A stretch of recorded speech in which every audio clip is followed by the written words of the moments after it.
Primero, escucharemos a Guillermo Salas, quien va a presentar sobre montañas animadas, minería de socavón y minería de tajo abierto en sociedades andinas. ¿Ya? Guillermo, para presentarle, es un PhD en antropología por la Universidad de Michigan. Él tiene un MA en Ciencias Sociales por la Universidad de Chicago. Él es profesor asociado del Departamento de Ciencias Sociales de la Pontificia Universidad Católica del Perú.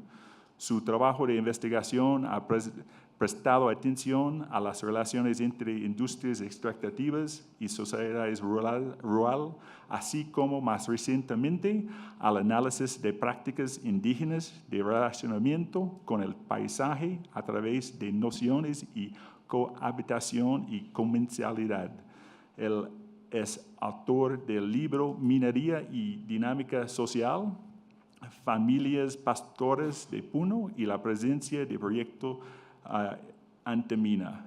También importante notar que antes de haciendo su doctorado, él ha trabajado en relaciones comunitarias con Antamina y ha hecho varias otras actividades relacionadas al sector. Bueno, invitamos a Guillermo a dar su ponencia.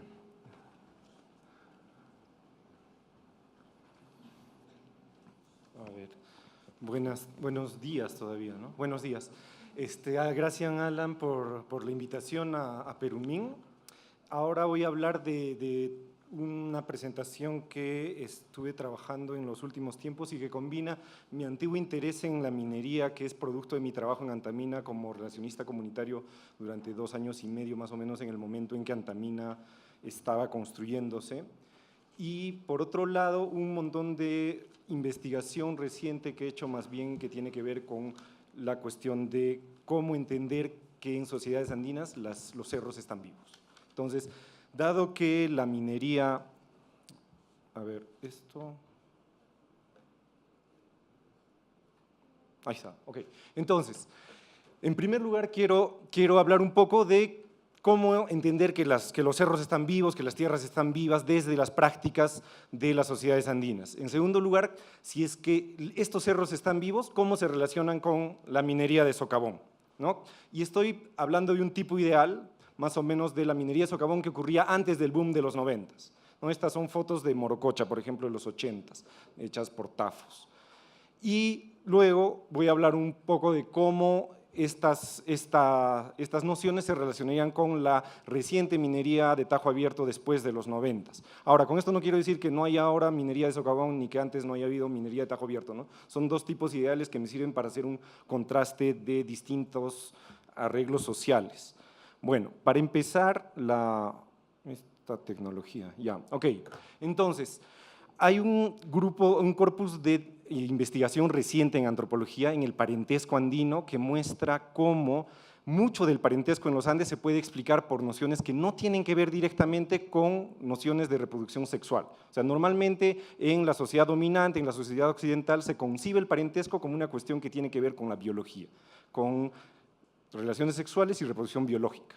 En sociedades andinas, y tenemos investigación para Ecuador, para Bolivia, para Perú, que han hecho otras personas, cada vez más es muy claro que hay nociones implícitas de comensalidad y cohabitación. Es decir, cómo es que se construye la relación de padres a hijos por una continua alimentación y por un continuo cuidado y vivir juntos, ¿no? Y es por eso que en los Andes, si ustedes están familiarizados con poblaciones andinas, hay personas que tienen más de una mamá, por ejemplo, porque a los 3 años se fueron a vivir con la tía y después se hallaron poco a poco, se volvieron muy cercanos a esta tía, que nosotros le dimos tía, y le comenzaron a decir mamá, y es su mamá, ¿no? Entonces, en la entrevista vas conversando y te van diciendo, bueno, mi mamá y no sé qué, y hay un momento en que dices, oye, pero tu mamá no era la otra que, no, esa es mi tía, pero es mi mamá, ¿no?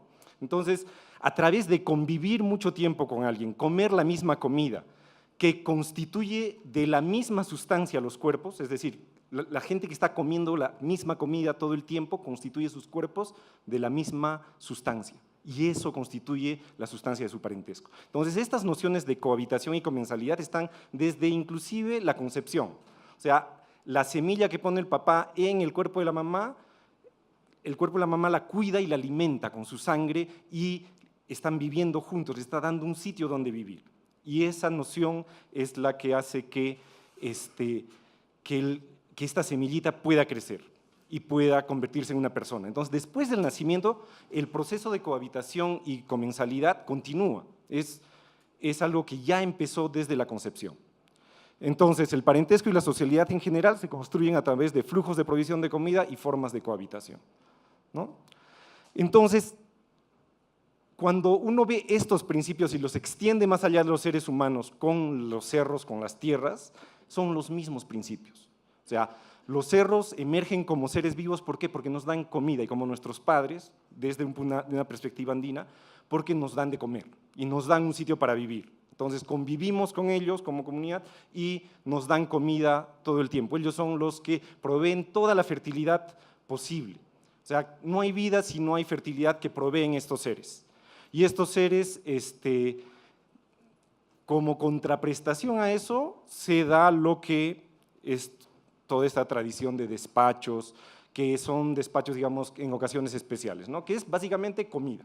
O sea, se le da de comer a los cerros, se le da de comer a las tierras para que te escuchen, para que te hagan caso, qué sé yo. Y esto es una cosa cotidiana, ¿no? Es como cuando uno sopla la coca o cuando tinca el alcohol, ¿no? Primero se le da a la tierra, primero se le da a los cerros como una cuestión de respeto básico, ¿no? O sea, como cuando alguien entra a algún lugar y saluda, es lo mismo, ¿no? O sea, no es nada extraordinario ni nada extremadamente religioso, algo bien mundano, bien cotidiano. Es como que entras a una casa y saludas, pues, ¿no?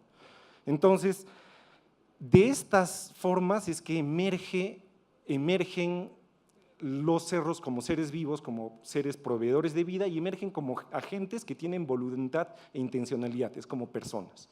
Entonces aparecen en los sueños y te hablan, te dicen, te recomiendan, te castigan, o si es que no entiendes por qué te están castigando, vas donde un especialista, consultas y te dicen qué es lo que hay que hacer y dónde te has equivocado, cuándo no has pagado lo necesario y qué sé yo. Ya estoy. Entonces, las montañas emergen así como agentes sociales con intencionalidad y poder, y existen relaciones de parentescos entre seres humanos particulares y montañas particulares, ¿no? Y estas no son vividas como metáforas o como creencias, no, así es el mundo es así, o sea, no es que sea algo que tenga que ver con creencias, con cosas abstractas, no, eso está inscrito en la práctica cotidiana, eso ni siquiera uno a veces lo puede expresar en palabras, simplemente es como es el mundo. Y para proveer de comida, a veces se habla de los cerros, de los apus, qué sé yo, como si fueran espíritus que están dentro de los cerros. No, son los cerros mismos, porque a través de su materialidad es que pueden dar comida. Si no sería por su materialidad, no podrían dar comida. Y es a través de su materialidad donde tú puedes construir la casa, donde puedes pararte, donde puedes convivir con ellos, ¿no? Entonces, como nosotros también tenemos ánimo, tenemos como alma, que podemos ver la alma de los muertos en los sueños, por ejemplo, igual los cerros tienen alma, ¿no? Y se pueden aparecer en los sueños como un hacendado, como un gringo, como un indio, y hablar y conversar entre ánimos. Bueno, pero no todo es así como color de rosa, ¿no? Porque hay una asimetría de poder muy, muy grande entre cerros y humanos. Entonces ellos tienen demasiado poder y nosotros no tenemos casi nada poder como individuos, como familias. Y eso hace que estos cerros puedan ser muy arbitrarios a veces, o sea, castiguen mucho o sean arbitrarios y caprichosos, como toda persona que tiene, como toda entidad o institución que tiene demasiado poder, puede abusar de su poder, ¿no? Entonces, a veces no sabes por qué pasan cosas, desgracias, cosas malas, y es por esta gran asimetría de poder. Además, ellos, como son tan poderosos, pueden vernos como humanos y entendernos como humanos, pero nosotros es muy difícil entenderlos a ellos, porque son mucho más poderosos, o sea, a veces podemos comunicarnos con ellos en los sueños y a través de especialistas, pero no es como cuando nosotros podemos hablar entre nosotros. En cambio, ellos sí nos pueden juzgar, nos pueden evaluar, nos están viendo todo el tiempo, ¿no?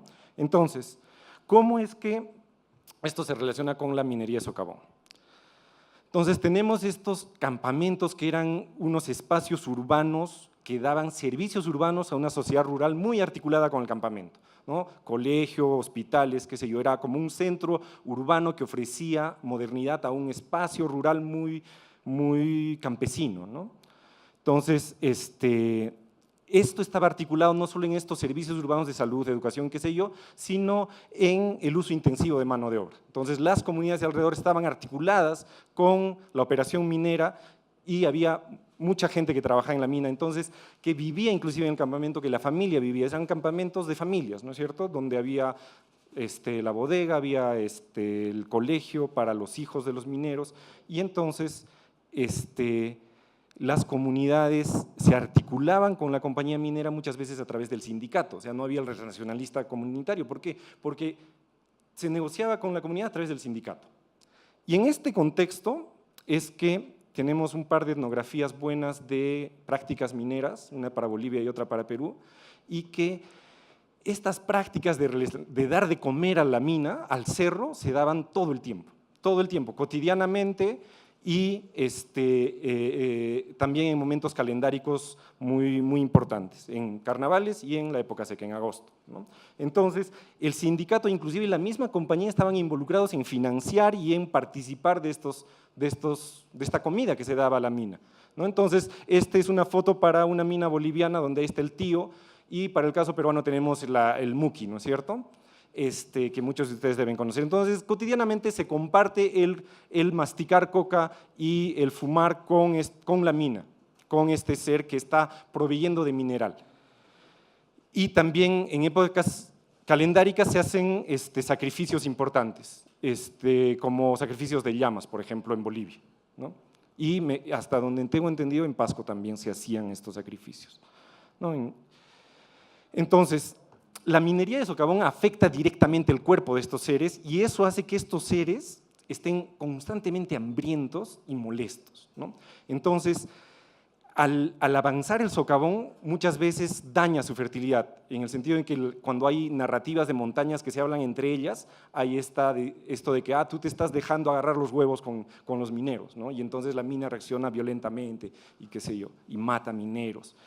Y es un ser extremadamente hambriento y molesto. Esto hace que se asume implícitamente que si es posible la minería de socavón es porque existe un acuerdo tácito, implícito, o sea, tiene que haber algún tipo de arreglo entre la minera y la mina, y el cerro, ¿no? Y eso está directamente vinculado a un montón de nociones que asumen que los accidentes que hay en la mina de socavón son sacrificios que la compañía está dando a la mina. Y solo así la mina sigue aceptando poder seguir dejando ser minada. Entonces, muchos de los accidentes que ocurrían son entendidos como sacrificios humanos, que los ingenieros de las minas, como son educados y como han ido a la universidad, saben hacer mejores arreglos con la minera que los campesinos que no conocen mucho, ¿no? Entonces, para cerrar esto, que ya me estoy quedando sin tiempo, la minería de socavón altera los cuerpos de estos seres, daña su fertilidad, provoca su enojo, su hambre, su ira, implica un arreglo con los ingenieros, pero nunca es pensado en términos de que amenaza su existencia, amenaza la existencia de estos seres. Entonces, vamos al mundo social de las recientes minas de Tajo Abierto. Tenemos que, estoy hablando básicamente de la minería luego de los 90, estas grandes operaciones mineras, como que mi referente más claro es Antamina, porque he trabajado allí, entonces conozco el caso muy bien. Es pues radicalmente otra tecnología que requiere una gran especialización, una cultura muy sofisticada de prevención de accidentes, de cuidado del medio ambiente y que requiere un personal mucho más capacitado y mucho menor en tamaño. Entonces tenemos mucho menos trabajadores de las comunidades locales. O sea, hay esfuerzos para incluir a trabajadores de las comunidades locales, pero una vez que entran dentro, también lo que pasa es que ganan mucho más dinero y terminan desvinculándose de sus comunidades locales, yéndose a vivir a la ciudad más cercana o a Lima, porque tienen los medios como para poder hacerlo. Y entonces, esa contratación local no termina articulando a las comunidades vecinas con la operación. Entonces, los trabajadores tienden a no venir de las comunidades vecinas y la relación con las comunidades no se establece a través de los sindicatos. Ya los sindicatos son otra cosa, no es el tipo de sindicato que articulaba la comunidad local con la minera, ¿no? Entonces tenemos los campamentos cerrados que tampoco son provisión de servicios urbanos, no tienen colegio, no tienen el hospital que tenía el antiguo campamento, ¿no? Tienen, a veces pues se atiende a cuestiones de emergencias de las comunidades vecinas, pero no es, digamos, un hospital que está al servicio de las comunidades vecinas, ¿no? Y el acceso al campamento es muy restringido, las relaciones con las comunidades vecinas se hacen únicamente a través de funcionarios muy capacitados, solamente que son los únicos autorizados para interactuar con ellos, ¿no? Entonces se crea este mundo social dentro de la mina y un mundo social exterior que está marcado por un tipo de diferencia social muy radical, ¿no? O sea, adentro tenemos calefacción, internet, wifi, todo lo que uno pueda desear de una ciudad, y afuera no hay eso, ¿no? Y hay todos los índices de pobreza que bueno, ya estoy con el tiempo encima. Entonces hay un fuerte contraste social, y ahí está preocupación sobre cuestiones ambientales y con la preocupación de cómo la mina contribuye con el desarrollo social. Entonces, todas estas prácticas de alimentación terminan siendo invisibilizadas dentro de los campamentos de minería de Tajo Abierto contemporáneos, ¿no? Todas estas prácticas no están ahí dentro ya y están ausentes de estas operaciones. Inclusive había toda una discusión cuando yo trabajaba en Antamina que no se podía tomar mate de coca dentro del campamento porque después en los análisis eso deja rastros como si hubieras consumido cocaína. Entonces, imagínense, masticar coca ni hablar.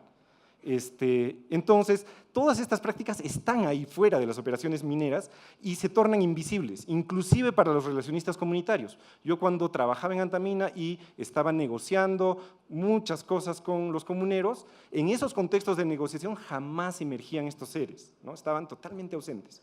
Pero hay etnografías de esa zona en que hay mucha riqueza de prácticas que tienen que ver con estos seres, y eso tiene que ver porque la gente es consciente en su misma práctica de que si habla de estos seres frente al representante de esta empresa tan sofisticada, no lo van a tomar en serio, ¿no? Pero de que están las prácticas, están allí. Entonces, ¿qué es lo que implica la minería a Tajo Abierto en estos casos? Implica, en este caso sí, la muerte de estos seres, ¿no? Y ese es el escenario en el cual se tiene que entender la relación entre cómo es que las poblaciones alrededor van a relacionarse con la minera, en tanto saben que son instituciones y agentes capaces de hacer algo que era impensable, totalmente impensable antes, destruir totalmente una montaña que, como les decía antes, tenía una simetría de poder muy distinta, ¿no? Antes, para gente que no está acostumbrada a este tipo de operación, los cerros tienen una simetría de poder tan grande que uno está totalmente dependiente de esa agencia. En cambio, en estos contextos, justamente cuando hay instituciones humanas como las compañías mineras que pueden hacer esto, la ecuación política entre estos seres y la comunidad de humanos y la comunidad tanto de mineros y de humanos y de la comunidad local es absolutamente distinta, ¿no? Entonces, ese es básicamente las ideas básicas que quería comentarles. En una presentación tan corta es un poco difícil de elaborar más, pero lo importante es que muchas veces todas estas nociones y estas prácticas permanecen como en el lado oscuro de la política, no se ven, pero están allí y están influenciando actitudes políticas y cuestiones como protestas, cuestiones como reclamos, agendas, que no necesariamente explican toda la agenda política, es decir, no explica el reclamo por más trabajo, el reclamo por muchos otros reclamos o qué sé yo, cuestiones, está mucho más ligado a cuestiones ambientales, pero digamos que las agendas y las protestas no se explican necesariamente por esto, pero estas prácticas y estas nociones sí están presentes allí. Bueno, muchas gracias. Muchas gracias.